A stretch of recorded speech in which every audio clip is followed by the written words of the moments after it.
Assalamualaikum warahmatullahi wabarakatuh. Anak-anak kelas 7 yang saya banggakan, syukur alhamdulillah pada pertemuan kali ini kita bisa berjumpa kembali, yaitu masih dalam pelajaran sejarah kebudayaan Islam. Pada pertemuan kali ini kita akan membahas bab 2, yaitu perjuangan Nabi Muhammad SAW melakukan perubahan. Sebelum pelajaran ini kita mulai, mari kita bersama-sama buka dengan bacaan basmalah. Bismillahirrahmanirrahim. Baiklah anak-anak, pada pertemuan yang pertama pada bab 2 ini kita akan membahas kondisi masyarakat Madinah sebelum Islam. Di bagian dari sub pembahasan perjuangan Nabi Muhammad SAW melakukan perubahan ini, kita akan bahas dulu kondisi masyarakat Madinah sebelum Islam.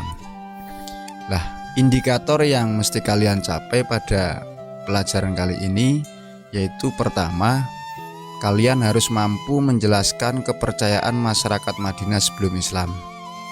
Yang kedua, menjelaskan kondisi sosial masyarakat Madinah sebelum Islam. Yang ketiga, menjelaskan kondisi ekonomi masyarakat Madinah sebelum Islam. Dan yang keempat, menjelaskan kondisi politik masyarakat Madinah sebelum Islam. Anak-anak, kota Madinah sebelum datangnya Islam bernama Yasrib. Setelah Nabi Muhammad SAW hijrah ke Yasrib, Yasrib berubah nama menjadi Madinah. Madinah dikenal dengan sebutan Madinatul Nabi, yang artinya kota Nabi, atau Al-Madinatul Munawwarah, atau yang berarti kota yang bercahaya. Keadaan kota ini terletak di lembah yang subur, yang berada pada jarak kurang lebih 300 km sebelah utara kota Mekah. Untuk mendalami tentang kondisi Madinah sebelum Islam, maka akan Bapak jelaskan tentang bagaimana kondisi kepercayaan masyarakat Madinah, bagaimana kondisi sosial masyarakat Madinah, bagaimana kondisi ekonomi masyarakat Madinah, dan juga bagaimana kondisi politik masyarakat Madinah sebelum Islam. Yang pertama yang akan kita bahas adalah kepercayaan masyarakat Madinah sebelum Islam. Penduduk kota Yasrib terdiri dari beberapa etnis atau suku, di mana penduduk kota Yasrib ini terdiri dari suku Arab, baik Arab Selatan maupun Arab Utara. Penduduknya telah memiliki kepercayaan dan agama. Agama yang dianut penduduk Yasrib adalah Yahudi, Nasrani, dan Pagan. Agama Yahudi masuk ke Yasrib berbarengan dengan kedatangan imigran dari wilayah utara, yaitu sekitar abad ke-1 dan ke-2. Agama Yahudi dianut oleh beberapa suku-suku, antara lain Bani Qainuqa, Bani Nadir, Bani Gotafan, dan Bani Quraidah. Selain Yahudi, penduduk Yasrib juga memeluk agama Nasrani, kelompok minoritas yang berasal dari Bani Najran. Mereka memeluk agama Nasrani sejak tahun 343 Masehi, yaitu ketika Kaisar Romawi mengirim misionaris ke wilayah mereka untuk menyebarkan agama Nasrani. Kelompok yang ketiga atau kepercayaan yang ketiga, yaitu sebagian kecil penduduk Yasrib ada yang tidak memeluk agama Yahudi maupun Nasrani. Mereka mengikuti keyakinan orang-orang Quraisy dan penduduk Mekah. Mereka memandang kaum Quraisy sebagai penjaga rumah Allah, sebagai pemimpin-pemimpin agama, serta sebagai panutan dalam beribadah.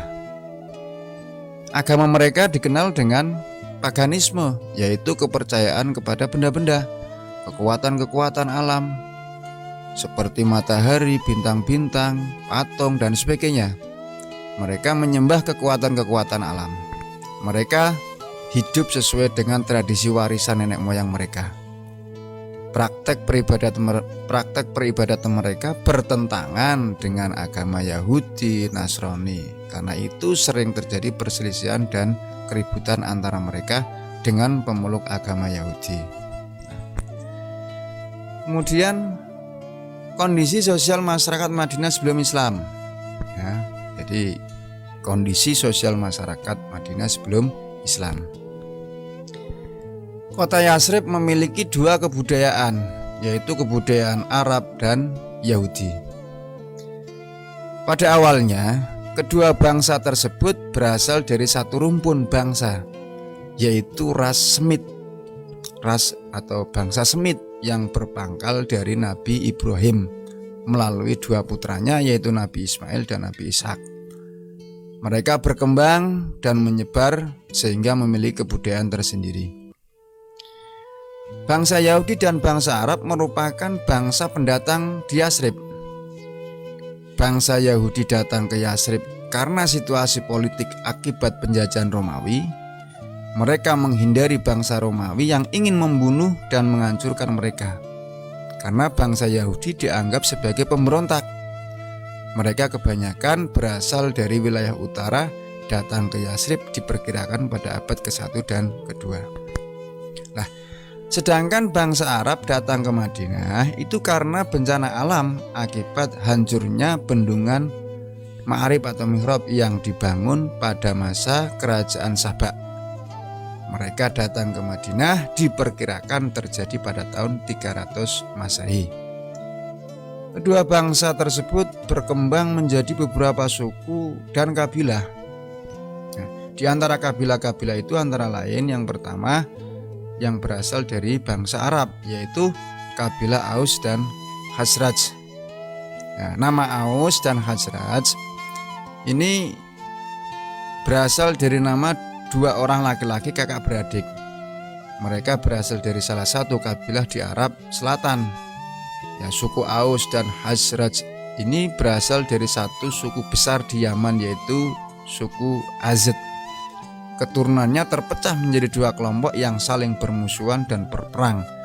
Kabilah Aus menempati wilayah dataran tinggi di selatan dan timur, di mana wilayahnya kurang subur, sementara kabilah Aus mendiami wilayah-wilayah pertanian dan yang kaya di Madinah. Jadi antara suku Aus dan Khazraj ini sebenarnya merupakan saudara, yaitu dari dua kakak beradik. Namun pada perkembangannya kedua suku ini saling bertikai, saling berselisih, ya, saling berperang. Yang kedua, kabilah Yahudi. Di Madinah, bangsa Yahudi terdiri dari tiga kabilah besar, yaitu Bani Nadir, Bani Quraidah, dan Bani Qainuqa. Bani Nadir menetap di Aliyah, di lembah Batan sejauh 2 atau 3 mil dari Madinah. Daerah tersebut banyak pohon kurma dan tanaman-tanaman lainnya. Bani Quraidah mendiami wilayah Masyhur yang terletak berada beberapa mil di selatan Madinah. Sedangkan Bani Qainuqa tinggal di dalam kota Madinah. Mereka pindah setelah diusir oleh Bani Nadir dan Bani Quraidah dari tempat mereka yang berada di luar Madinah. Lantas apa atau bagaimana kondisi ekonomi masyarakat Madinah sebelum Islam? Yatsrib itu berbeda dengan kota Mekah dalam kondisi alam dan watak penduduknya. Yatsrib merupakan kota yang makmur dan subur dengan pertaniannya. Air yang tersedia di kota ini mencukupi untuk membangun pertanian. Kota ini dikelilingi oleh gunung berbatu. Nah, di tempat ini terdapat banyak lembah yang dikenal dengan nama